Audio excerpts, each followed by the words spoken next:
যদি আল্লাহর বিধান ছাড়া অন্য কোন বিধানকে নিজের দিন হিসাবে, জীবন ব্যবস্থা হিসাবে মেনে নাও, সেটা তোমার কাছ থেকে আল্লাহ তাআলা গ্রহণ করবেন না। অর্থাৎ ইসলামটাই হবে জীবন ব্যবস্থা। যখন আপনাকে কেউ আল্লাহর দিকে ডাকবে, যখন আপনাকে কেউ আল্লাহর বিধানের কথা শোনাবে, তখন আপনি প্রশ্নাতীত ভাবে কোনো প্রশ্ন না করে আপনাকে বলতে হবে সামি'না ওয়া আতা'না। যখন আল্লাহর হুকুমের কথা আমাকে বলেছো, আমি শুনলাম এবং মেনে নিলাম।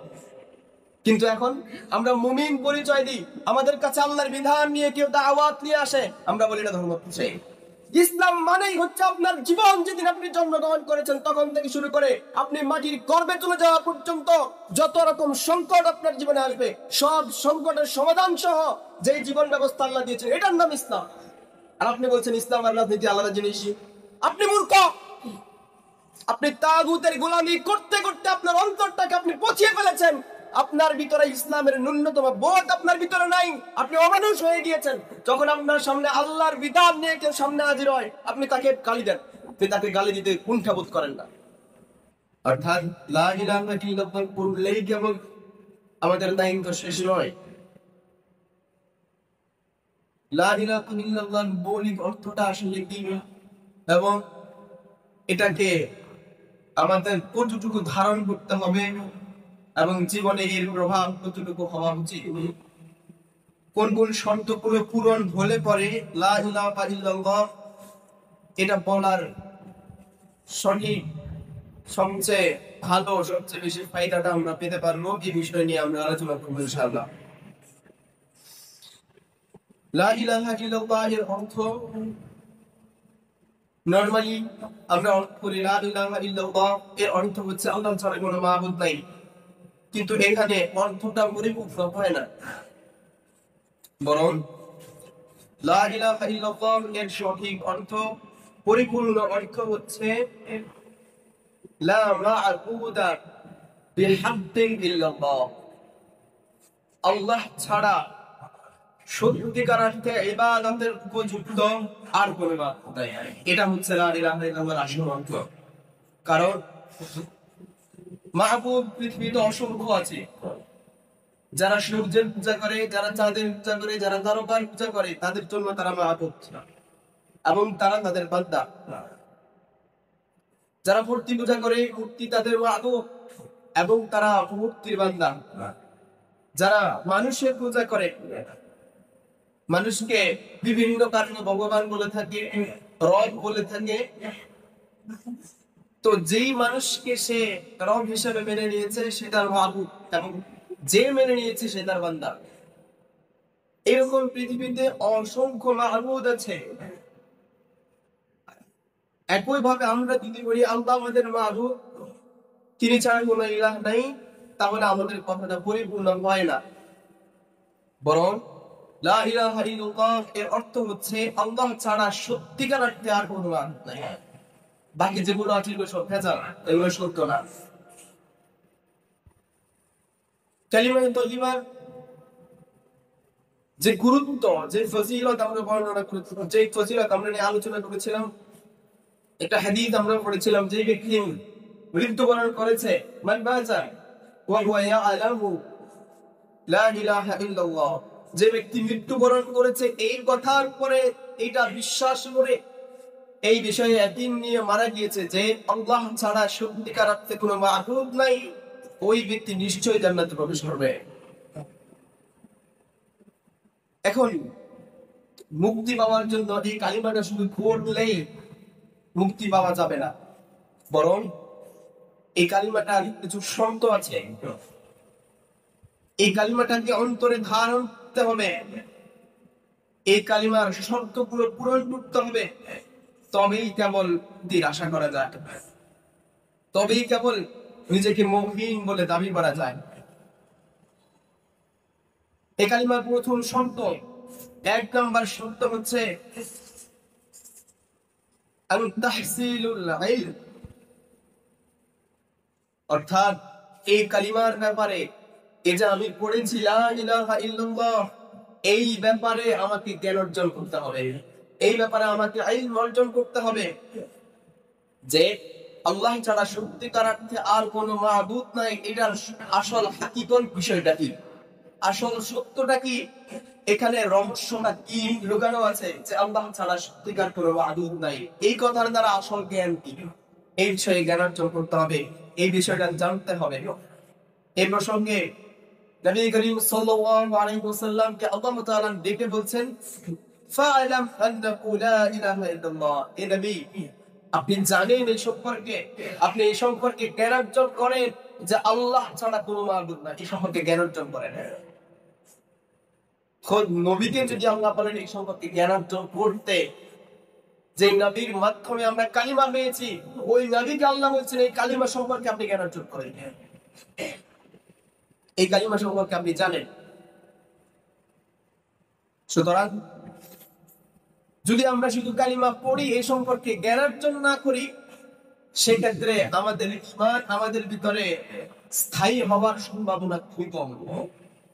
এমনও হতে পারে আমাদের সামনে যখন দুনিয়াতে অনেক চাকচিক্য উপস্থিত হয়ে যাবে, আমাদের সামনে যখন আল্লাহ বাদে আরো অনেক অনেক শক্তি আমাদের চোখ ধরা পড়বে, আমরা যখন দেখবো যে আল্লাহকে তো আমরা দেখি না, কিন্তু প্রকাশ্য অনেক শক্তি আমার চোখের সামনে উপস্থিত, অনেক সৌন্দর্য আমার চোখের সামনে উপস্থিত, অনেক ক্ষমতা আমার চোখের সামনে উপস্থিত, তখন আল্লাহকে আমাদের ভুলে যেতে পারে যদি কালিমার সম্পর্কে জ্ঞান না থাকে।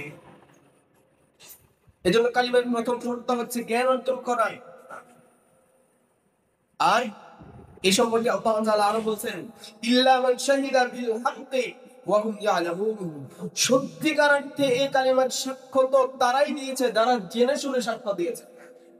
অর্থাৎ আমরা জন্ম থেকে ফিতরাতগতভাবে আমরা মুসলমান, এই কারণে এই কালিমা সম্পর্কে আমরা জানি না, শুধু বলি যে আল্লাহ ছাড়া কোনো মাবুদ নাই। তো এই বিষয়টার দ্বারা আমরা সত্যিকার অর্থে মুমিন হতে পারিনি। আমাদেরকে সত্যিকার অর্থে মুমিন হতে হলে এই বিষয়টা সাক্ষ্য সম্পর্কে আমাকে জানতে হবে যে লা ইলাহা ইল্লাল্লাহর আসল অর্থটা কি, এই লা ইলাহা ইল্লাল্লাহ এর হাকিকতটা কি, বাস্তবতা কি, এই কালিমার দাবি সম্পর্কে আমাকে জানতে হবে। আদারওয়াইজ আমি সত্যিকার অর্থে মুমিন হতে পারবো না। এটা যখন আমি জানতে পারবো সঠিক পাবে, তখনই কেবল আমি বুঝতে পারবো। এটা হচ্ছে লা ইলাহা ইল্লাল্লাহ এর প্রথম অর্থ। এরপরে দ্বিতীয় শর্ত আল ইয়াকিন, দৃঢ় প্রত্যয় থাকা। এই কালিমাটা পড়ার পরে, এই কালিমার সাক্ষ্য দেওয়ার পর আশহাদু আল্লা ইলাহা ইল্লাল্লাহ ওয়া আন্না মুহাম্মাদার রাসূলুল্লাহ, এটা যখন আমি সাক্ষ্য দিয়েছি যে আল্লাহ ছাড়া সত্য কোনো মাবুদ নাই, মুহাম্মদ সাল্লাল্লাহু আলাইহি ওয়াসাল্লাম আমার জীবনের একমাত্র আদর্শ, এটা যখন আমি সাক্ষ্য দিয়েছি, এটার উপর আমাকে দৃঢ় থাকতে হবে, এখান থেকে নমজল করা যাবে না। আমি একবার বলছি লা ইলাহা ইল্লাল্লাহ, এই কথার সাক্ষ্য আমি একবার দিচ্ছি, আমি আবার কিছুক্ষণ পরে বলতেছি সব ক্ষমতার উচ্চ উচ্চ জনগণ, তাইলে আমি এর উপরে দৃঢ় প্রত্যয় থাকলাম না।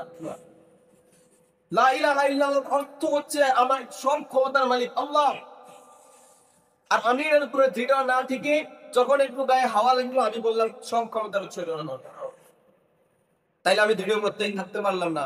আমাকে মুমিন হতে হলে দৃঢ় প্রত্যয় থাকতে হবে যে আমার একমাত্র মাবুদ একমাত্র আল্লাহ ছাড়া আর কেউ আমার মাবুদ হতে পারে না। এরপরে এই বিষয়ে আল্লাহ বলছেন, ইন্নামাল মুমিনুনা আল্লাযীনা আমানু বিল্লাহি ওয়া রাসূলিহি সুম্মা লাম ইয়ারতাবু। আল্লাহ বলছেন সত্যিকার অর্থের মুমিন হচ্ছে তারা যারা লা ইলাহা ইল্লাল্লাহর সাক্ষ্য দেয় এবং যারা বলে মুহাম্মদ সাল্লাল্লাহু আলাইহি ওয়াসাল্লাম আল্লাহর পক্ষ থেকে প্রেরিত একজন পয়গম্বর, এবং এই কথার উপরে ন্যূনতম সন্দেহ পোষণ তারা আর করে না। তারা আর কুফরির ব্যাপারে নিজেদের ভিতরে তারা কখনো কুফরি লালন করে না। লা ইলাহা ইল্লাল্লাহ বলেছে, এই কথার উপরে এমন ভাবে দৃঢ় হয়েছে, এই বিষয়ে তাদের আর কখনো কোনো সন্দেহ সংশয় থাকে না। এটা যখন হয় তখন আপনি সত্যিকার অর্থে মুমিন হয়েছে, তখন আমরা সত্যিকার অর্থে মুমিন হতে পারবো, এবং আমাদের ভিতরে কোনো প্রকার কপটতা, কোনো প্রকার নেফাকি, মুনাফিকি, কোনো প্রকার কুফরি আমাদের ভিতরে আসতে পারবে না। এবার আল্লাহ তাআলা আরো বলছেন, ওয়ারতাবাত কুলুবুহুম ফাহুম ফি রাইবিহিম ইয়ারতাদ্দুন। আল্লাহ বলছেন যারা ঈমান আনার পরে আবার কুফরির দিকে বারবার ফিরে যায়, ঈমান আনার পরে যখন আবার তারা কুফরি করে, আল্লাহর উপর ঈমান আনে আবার তারা কুফরি করে, অর্থাৎ বিভিন্ন বিষয়ে আল্লাহকে অস্বীকার করে, আল্লাহর উপরে ঈমান আনে, আবার তারা আল্লাহর দেওয়া কোনো একটা বিধানকে আবার অস্বীকার করে, আল্লাহর উপরে ঈমান আনে, পরিপূর্ণ ঈমান আনে, তাওবা করে, কিছুদিন পর আবার এটাকে অস্বীকার করে। এই অবস্থায় যারা চলতে থাকে তারা এমন ভাবে দ্বীন থেকে বিচ্যুত হয়ে যায়, ইসলাম থেকে, ঈমান থেকে বিচ্যুত হয়ে যায়, তারা হেদায়েত থেকে বিচ্যুত হয়ে যায়, তারা আর কখনো হেদায়েত পায়। আল্লাহ তাআলা তাদের অন্তরগুলোকে মোহর আঙ্কিত করে দেন, সিল মেরে দেন, তারা আর কখনো ঈমানের দিকে ফিরে আসতে পারে না। এই যে দ্বিতীয় শর্ত, কালিমা তাইয়্যিবার তৃতীয় শর্ত as-সিদক, অর্থাৎ এই কথার উপরে যে লা ইলাহা ইল্লাল্লাহ, এই কথাটা আমি বলেছি, এই কথার উপরে সত্যবাদী হওয়া। এই কথার উপরে সত্যবাদী হওয়ার অর্থ কি? এই কথার উপরে সত্যবাদী হওয়ার অর্থ হচ্ছে এই লা ইলাহা ইল্লাল্লাহ এর মানে হচ্ছে আল্লাহ ছাড়া আমি কারো গোলামি করি না, আমি একমাত্র আল্লাহর গোলাম, একমাত্র আল্লাহর কাছে ইবাদতে আমি আমার নিজেকে পরিণত করি, কারো কাছে আমি আমার ইবাদত করি না। এই কথার পরে নিজেকে সত্যবাদী হিসেবে প্রমাণ করতে হবে। জীবনের প্রতিটি ক্ষেত্রে ক্ষেত্রে আমি আল্লাহর বিধানের কাছে নিজের মাথা নত করে দিতে হবে, আল্লাহর বিধানের কাছে আমি আমার নিজেকে সমর্থ করে দিতে হবে যে এটা যেহেতু আল্লাহর বিধান, এই ব্যাপারে আমার কোনো মুখ চলবে না, এই ব্যাপারে আমার কোনো সন্দেহ চলবে না, এই ব্যাপারে আমার কোনো যুক্তি এখানে আমি খাটাতে পারবো না। এটার নাম হচ্ছে এই বিষয়ে সত্যবাদিতা, এই বিষয়ে সাক্ষ্য দেওয়া যে আল্লাহর হুকুম যেখানে যেমন আছে, আল্লাহর হুকুম যেখানে যেমন আছে যথাযথভাবে আমি মেনে নিব, এটার নাম হচ্ছে সত্যবাদিতা, এই কালিমার উপরে সত্যবাদিতা। আল্লাহ বলছেন ওয়াল্লাযী জাআ বিস-সিদকি ওয়া সাদ্দাকা বিহি উলাইকা হুমুল মুত্তাকুন, যারা এই কালিমা পাঠ করেছে, যারা এই কালিমার সাক্ষ্য দিয়েছে, এই সত্য নিয়ে আগমন করেছে, সত্যকে সত্য বলেই মেনে নিয়েছে, ওই ব্যক্তিরা হচ্ছে মুত্তাকি, ওই ব্যক্তিরাই হচ্ছে কেবল তাকওয়াবান, ওই ব্যক্তিরাই কেবল আল্লাহকে ভালোবাসে, ওই ব্যক্তিরাই কেবল আল্লাহকে ভয় করে। আল্লাহকে ভালোবাসা কিংবা আল্লাহকে ভয় করার প্রথম শর্ত হচ্ছে আল্লাহকে ভালোবাসা। আল্লাহকে ভয় করতে হবে, আল্লাহকে ভালোবাসতে হবে। আপনি যদি আল্লাহকে ভালোই না বাসেন, আল্লাহকে যদি আপনি মুহাব্বত না করেন, আল্লাহর প্রতি যদি আপনার অন্তরের ফিলিংস না থাকে, অগাধ বিশ্বাস, অনেক বেশি আশা, অনেক বেশি আপনার আল্লাহর প্রতি অনেক বেশি প্রমিসিং না থাকে আপনার অন্তর, তখন আপনার অন্তরে আল্লাহর ভয়ও আসবে।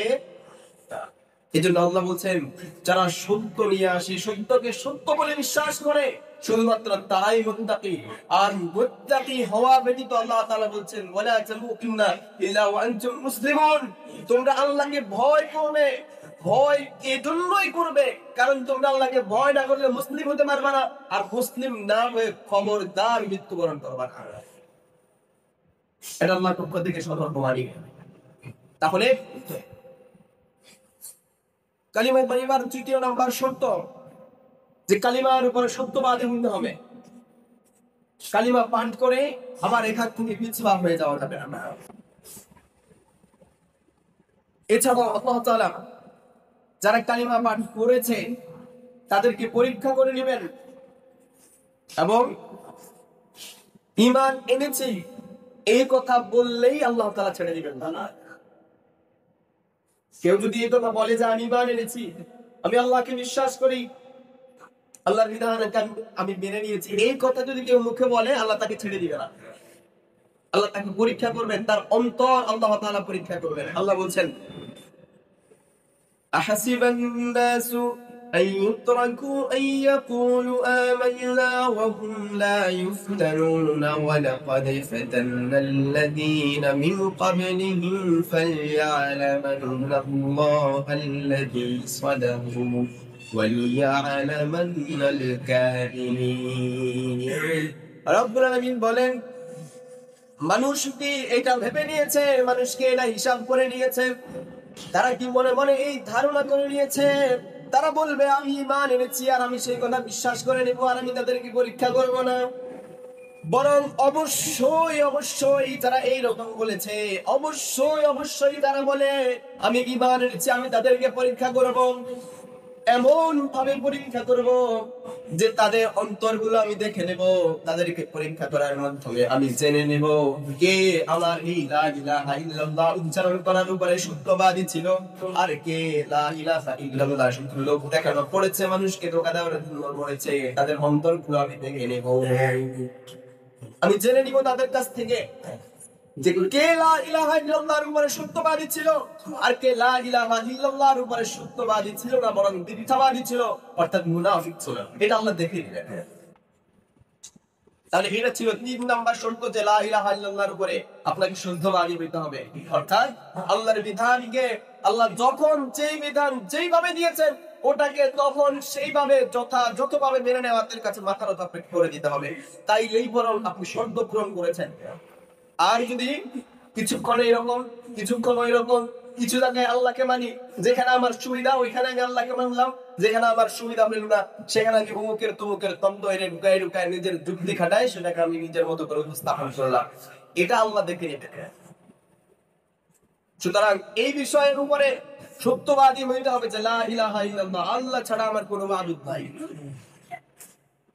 এরপরে 4 নম্বর শর্ত হচ্ছে আল ইখলাস, আপনাকে একনিষ্ঠ হইতে হবে কালিমার উপরে, একেবারে অন্তর থেকে হইতে হবে। আপনাকে খালেস নিয়তে আল্লাহকে আল্লাহ বলে স্বীকার করে নিতে হবে, একমাত্র রব হিসেবে স্বীকার করে নিতে হবে। ওয়ামা উমিরু ইল্লা লিয়াবুদুল্লাহ মুখলিসিনা লাহুদ্দীন হুনাফা, আল্লাহ বলেন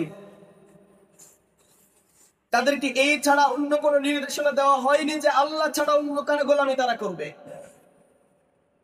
তাদেরকে শুধুমাত্র এই নির্দেশনা দেওয়া হয়েছে একনিষ্ঠ চিত্তে তারা আল্লাহর গোলামি করবে।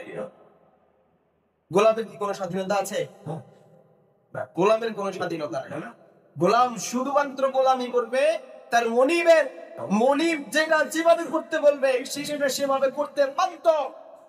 যদি কোনো গোলাম তার মনিবের হুকুম অমান্য করে, মনিব তাকে ইচ্ছা করলে যেমন ইচ্ছা তেমন শাস্তি দিতে পারে। যে ব্যক্তি বলবে লা ইলাহা ইল্লাল্লাহ, সে নিজেকে আল্লাহর গোলাম বানিয়েছে। সুতরাং আল্লাহ যখন যেটাকে যেভাবে করতে বলবেন তাকে সেটা সেভাবেই করতে হবে। এটার নাম হচ্ছে ইখলাস, যে আমি আল্লাহর সব কথাকে একেবারে আমার অন্তর থেকে মেনে নিয়েছি। আল্লাহ অন্তর পরীক্ষা করবেন, এই জন্য আল্লাহ অন্তর পরীক্ষা করবেন। আল্লাহ জেনে নেবেন কে এই বিষয়ে মুখলিস ছিল, কে হুনাফা ছিল, কে হানিফ ছিল, আল্লাহ যেটা জেনে নেবেন। শুধুমাত্র ঠোঁটের স্বাক্ষর ভোট দিয়ে এই বিষয়টা উচ্চারণ করলে আল্লাহ তাআলা দিবেন না, বরং অন্তর আল্লাহ তাআলা পরীক্ষা করবেন। এরপরে আসেন পঞ্চম শর্ত।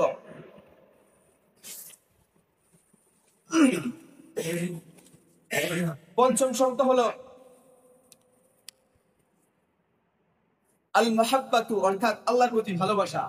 এই কালিমা পাঠ করার পর, কালিমাটাকে পাঠ করার পর এটা আল্লাহর কাছে গ্রহণযোগ্য করানোর জন্য এটা পঞ্চম শর্ত হচ্ছে আল মাহাব্বা, আল্লাহর প্রতি ভালোবাসা।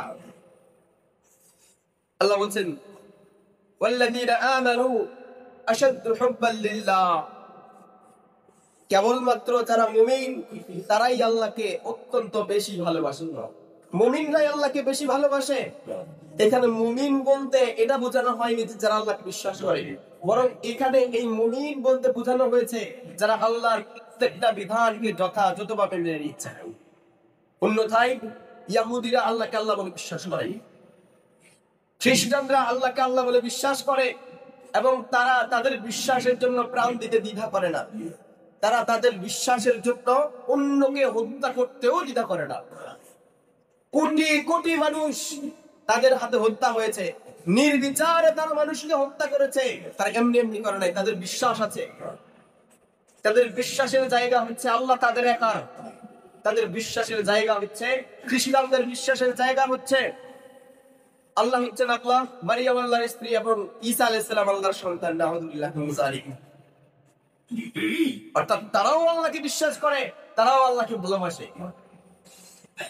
ইহুদিরাও ওজাইরকে তারা আল্লাহর সন্তান মনে করে। আল্লাহ হচ্ছেন আল্লাহ আর ওজাইর হচ্ছেন আল্লাহর সন্তান, এটা মনে করে। সুতরাং তাদেরও আল্লাহর প্রতি অগাধ বিশ্বাস এবং ভালোবাসা আছে, কিন্তু তাদের কাছে এই তো আকমল আনুগত্যতা নাই, মেনে নেওয়ার মানসিকতা নাই। তারা আল্লাহকে মেনে নিতে পারে না। সুতরাং যারা বলবে লা ইলাহা ইল্লাল্লাহ, আল্লাহ ছাড়া কোনো মাবুদ নাই, এই কথা বলার পরে যখন আল্লাহর প্রত্যেকটা বিষয়ে আনুগত্য তারা করতে পারবে না, সুতরাং তাদের এই কালিমা তাদের কাছ থেকে গ্রহণ করা হবে না। তাদের ঠোঁট দিয়ে দেওয়া সাক্ষ্য আল্লাহ সেদিন গ্রহণ করবেন না। এগুলো পঞ্চম শর্ত। আমি খুব ছোট ছোট করে বলার চেষ্টা করছি।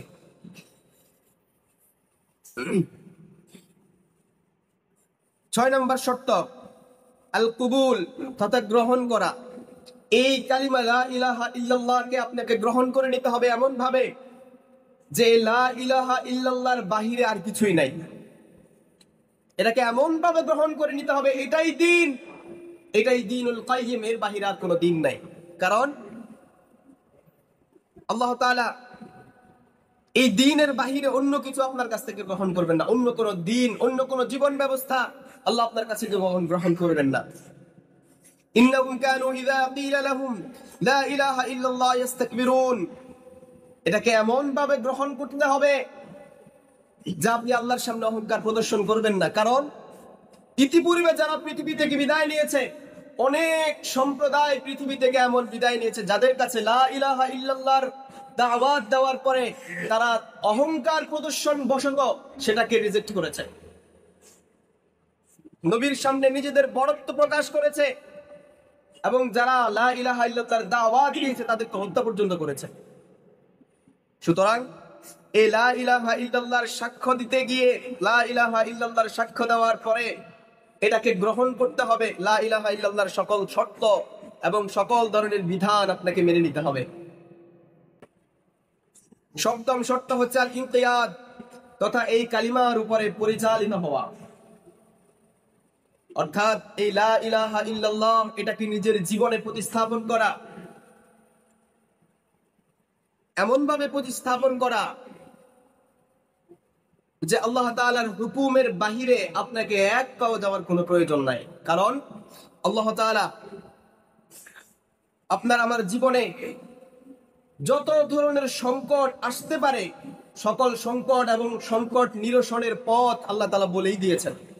সুতরাং আল্লাহ তাআলাকে মাবুদ হিসাবে মেনে নিতে কোনো কারণের প্রয়োজন নাই, আপনি বিনা দ্বিধায় এটাকে মেনে নিতে পারবেন। ومن يسلم وجهه إلى الله وهو محسن فقد استمسك بالعروة الوثقى وإلى الله عاقبة الأمور।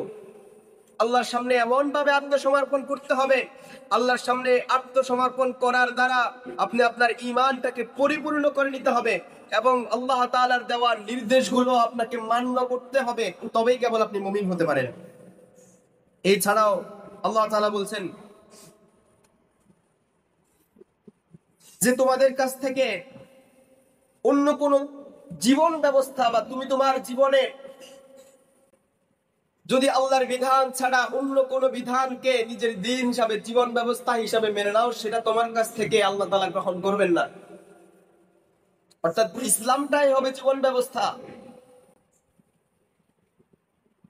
এই ইসলামটাকেই জীবন ব্যবস্থা হিসেবে মেনে নেওয়ার দ্বারা বলতে হবে সামি'না ওয়া আতা'না। যখন আপনাকে কেউ আল্লাহর দিকে ডাকবে, যখন আপনাকে কেউ আল্লাহর বিধানের কথা শোনাবে, তখন আপনি প্রশ্নাতীত ভাবে কোনো প্রশ্ন না করে আপনাকে বলতে হবে সামি'না ওয়া আতা'না। যখন আল্লাহর হুকুমের কথা আমাকে বলেছো, আমি শুনলাম এবং মেনে নিলাম। কিন্তু এখন আমরা মুমিন পরিচয় দিই, আমাদের কাছে আল্লাহর বিধান নিয়ে কেউ দাওয়াত নিয়ে আসে, আমরা বলি এটা ধর্ম করছে, আমরা বলি এটা ধর্ম নিয়ে রাজনীতি শুরু করছে, আমরা বলি যে এরা হচ্ছে অমুকের দালাল, তমুকের দালাল। এরপরে ইসলাম আর রাজনীতি আলাদা জিনিস, এটা আমার ভাইদের জ্ঞান না থাকার কারণে, এই জন্যই কালিমার প্রথম শর্ত জ্ঞান অর্জন করা। আরে লা ইলাহা ইল্লাল্লাহর অর্থই হচ্ছে মানব জীবনে এবং মানুষ এবং জিনদের জীবনে যত রকম সংকট আছে, যত রকম প্রয়োজন আছে, যত রকম সংকট এবং নিরসনের প্রয়োজন আছে, সম্পূর্ণ কমপ্লিট জিনিসটার নাম হচ্ছে ইসলাম। আপনি তো ইসলামটাই চিনলেন না, কিসের মুসলমান আপনি? আপনি একেবারে অপদার্থ একজন মুসলমান, একজন মূর্খ আপনি। আপনার কালিমার হক আদায় হয় না। যদি এই অবস্থায় মৃত্যুবরণ করেন, আল্লাহ জানেন ভালো যে আপনার অবস্থা কেমন হবে, আল্লাহ আপনার কাছ থেকে ঈমান গ্রহণ করবেন কিনা, আর আপনি জানেনই না ইসলাম কি জিনিস। ইসলাম মানেই হচ্ছে আপনার জীবন যেদিন আপনি জন্মগ্রহণ করেছেন তখন থেকে শুরু করে আপনি মাটির গর্ভে চলে যাওয়া পর্যন্ত যত রকম সংকট আপনার জীবনে আসবে সব সংকটের সমাধান সহ যে জীবন ব্যবস্থা আল্লাহ দিয়েছেন এটার নাম ইসলাম। আর আপনি বলছেন ইসলাম আর রাজনীতি আলাদা জিনিস। আপনি মূর্খ। আপনি তাগুতের গোলামি করতে করতে আপনার অন্তরটাকে আপনি পচিয়ে ফেলেছেন। আপনার ভিতরে ইসলামের ন্যূনতম বোধ আপনার ভিতরে নাই। আপনি অমানুষ হয়ে গিয়েছেন। যখন আপনার সামনে আল্লাহর বিধান নিয়ে কেউ সামনে হাজির হয় আপনি তাকে গালি দেন, আপনি তাকে গালি দিতে কুণ্ঠাবোধ করেন না। প্রিয় ভাই আমার, এটা জ্ঞানের অভাবে বলে। যারা এই কথাগুলো বলে অবশ্যই কালিমা সম্পর্কে তাদের ইলম না থাকার কারণে বলে, দ্বীন সম্পর্কে তাদের বোঝাপড়া না থাকার কারণে বলে।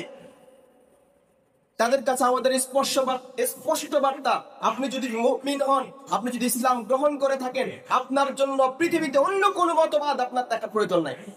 কারণ আল্লাহই আপনার জন্য যথেষ্ট। আল্লাহ আপনার মাবুদ, তিনি আপনার জন্য যা যা প্রয়োজন সব কিছু আল্লাহ তাআলা দিয়ে দিয়েছেন। এই জন্যই আল্লাহর এক নাম হচ্ছে কারীম। কারণ আল্লাহ তাআলা আপনি চাওয়ার আগেই আপনার প্রয়োজন পূরণ করার জন্য যা যা প্রয়োজন সব দিয়ে দিয়েছেন। এই জন্য আল্লাহর নাম কারীম। অর্থাৎ আপনি চাওয়ার প্রয়োজন নাই, আপনার যা লাগবে আল্লাহ আগে দিয়ে দিয়েছেন। তা আপনি কেন মানব রচিত জীবন বিধানের দিকে আগান? আপনি কেন বারবার গণতন্ত্র প্রতিষ্ঠার কথা বলেন? আপনি বাংলাদেশে যতগুলো রাজনৈতিক দল আছে, বলেন কয়জন মুসলিম আছে? সবগুলো রাজনৈতিক দলকে যদি আপনি এক আটটা করে এক জায়গায় বসান, দেখবেন 99% মুসলমান। তো এই 99% যারা নিজেদেরকে মুসলমান বলে দাবি করে, কোন মুখে তারা বলে আমরা গণতন্ত্র প্রতিষ্ঠা করতে চাই? মুসলমানের বাণিত হওয়ার কথা ছিল একটাই, আমার জীবন বিধান ইসলাম, আমার সংবিধান আল কোরআন।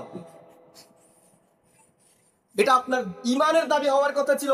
অথচ আপনি মঞ্চে দাঁড়ালেই আপনি বলেন আমরা গণতন্ত্র পুনরুদ্ধার করব। আপনার মুখ দিয়ে কোশ্চিন কালে কোনোদিন বের হয় না আল্লাহ আমার রব, ইসলাম আমার জীবন ব্যবস্থা, কোরআন আমার সংবিধান। কোনোদিন আপনি বলতে পারেন নাই। কিসের মুসলমান আপনি? এই ইমান নিয়ে আপনি কবরে গিয়ে দেখেন, ফেরেশতাদের কাছ থেকে আপনি গুরুজের বাড়ি আর সাফের কামড় ছাড়া আপনার জন্য কবরের ভিতরে জাহান্নামের আগুন ছাড়া আপনি কিচ্ছু খুঁজে পাবেন না। যখন আপনাকে জিজ্ঞেস করা হবে মার রব্বুকা, তখন আপনি কি উত্তর দিবেন? আপনি বলতে পারবেন আল্লাহ আমার রব? আপনি তো জীবন ব্যবস্থা হিসাবে আল্লাহকে মেনেই নেন নাই। আপনি কি বলতে পারবেন দ্বীন আল ইসলাম, আমার দ্বীন ইসলাম? আপনি কেমন করে বলবেন? আপনি তো ইসলামের কথা কোনোদিন কোনো মঞ্চে দাঁড়িয়ে বলেন না। আপনি বলেছেন গণতন্ত্রের কথা। গণতন্ত্র একটা দ্বীন। গণতন্ত্রের আকীদা হচ্ছে সমস্ত ক্ষমতার উৎস জনগণ। গণতন্ত্রের মানে হচ্ছে আপনি অন্যের সমালোচনা করা আপনার জন্য বৈধ। গণতন্ত্র এটা বৈধতা দিয়েছে। গণতন্ত্র মানে হচ্ছে মানুষের বানানো আইন, মানুষ নিজের জন্য নিজে আইন বানাবে, এটার নাম গণতন্ত্র। ইসলাম বলছে সমস্ত ক্ষমতার উৎস আল্লাহ। ইসলাম বলছে মানুষের জীবন ব্যবস্থার একমাত্র বিধানদাতা আল্লাহ।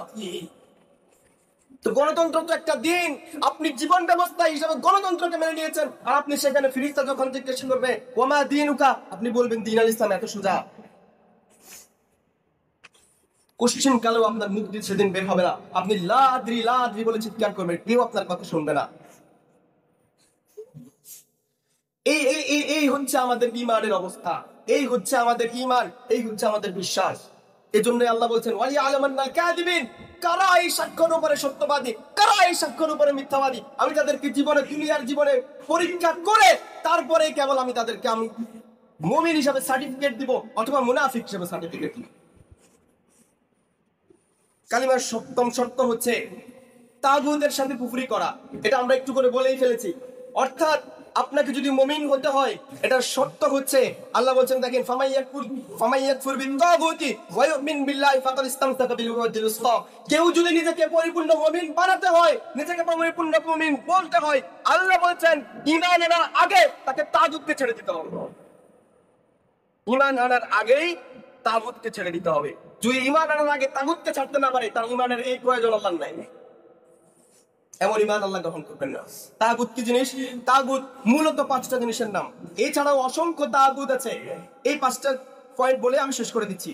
1 নাম্বার হচ্ছে শয়তান। শয়তান 1 নাম্বার তাগুত। 2 নাম্বার হচ্ছে যে ব্যক্তি তার উপাসনা করে ও হচ্ছে তাগুত। যে শয়তানের উপাসনা করে সে হচ্ছে তাগুত। এবং যে ব্যক্তি তার উপাসনা করলে খুশি হয় সেও তাগুত। যে গায়েব জানার দাবি করে সে তাগুত। যে জাদু শিখে এবং জাদু শিখায় ও হচ্ছে তাগুত। যে ব্যক্তি নিজে আইন তৈরি করে ওই ব্যক্তি হচ্ছে তাগুত। তাহলে মুমিন হওয়ার প্রথম শর্ত ঈমান আনার আগেই আপনাকে তাগুতকে ছেড়ে দিতে হবে। যদি তাগুতকে ছেড়ে দেওয়া না হয় তা আপনার ঈমান আল্লাহ গ্রহণ করবেন না। এবং সর্বশেষ কালিমার 8 নম্বর শর্ত। কালিমার 8 নম্বর শর্ত হচ্ছে এই দিন যে আমরা বিশ্বাস করেছি, এই দিনের উপর যাতে আমাদের মৃত্যু হতে পারে, এই দিনটাকে যেন আমরা আমাদের কাছে আমানত হিসাবে মৃত্যু পর্যন্ত, আল্লাহর কাছে যাওয়া পর্যন্ত নিজের অন্তরে করে নিয়ে যেতে পারি। এর জন্য আমাদের যা যা করণীয় আছে, এর জন্য আমাদের যে সকল জ্ঞান অর্জন করার প্রয়োজন আছে, এর জন্য যে সকল ব্যবস্থা গ্রহণ করার প্রয়োজন আছে, সেটাকে আমরা গ্রহণ করতে হবে। এটা হচ্ছে কালিমার 8 নম্বর শর্ত। তাহলে এই 8টা শর্ত যদি একসাথে কোনো একটা কমতি হলেও আমি আর মুমিন নাই। তবে ভাইরা আমার, আমি আমার দুর্বলতার কারণে, আমি একজন দুর্বল মুসলমান, আমি আল্লাহর কোনো একটা বিধান মানতে পারতেছি না। আমি আমার দুর্বলতার কারণে আমি অপরাধ করে ফেলতেছি, আমি সুদ খেয়ে ফেলতেছি, আমি সুদের লেনদেনের সাথে যুক্ত হয়ে যাচ্ছি, আমি আমার দুর্বলতার কারণে আমি কোনো একটা কবিরা গুনাহ করে ফেলতেছি, এটা এক জিনিস। আর আমি অপরাধকে স্বীকৃতি দেওয়া, এটা ভিন্ন জিনিস। আমি কোনো একটা আইন মানতেছি না, আল্লাহর বিধান আমি মানতেছি না, আমি গুনাহ করতেছি, এটা এক জিনিস। আর গুনাহকে স্বীকৃতি দেওয়া, এটা ভিন্ন জিনিস। প্রিয় ভাইরা, আমি আমার ঈমানের ব্যাপারে আমি ন্যূনতম শিরক আমি মেনে নিব না, ন্যূনতম কোনো শিরক আমি প্রশ্রয় দিব না। এটা হবে আমার ঈমানের পূর্ণতা, এটা হবে আমার ঈমান সাক্ষ্য, এবং এটাই আমার মধ্যে থাকতে হবে। এটাই কালিমার শর্ত, এটাই কালিমার তাবিদ।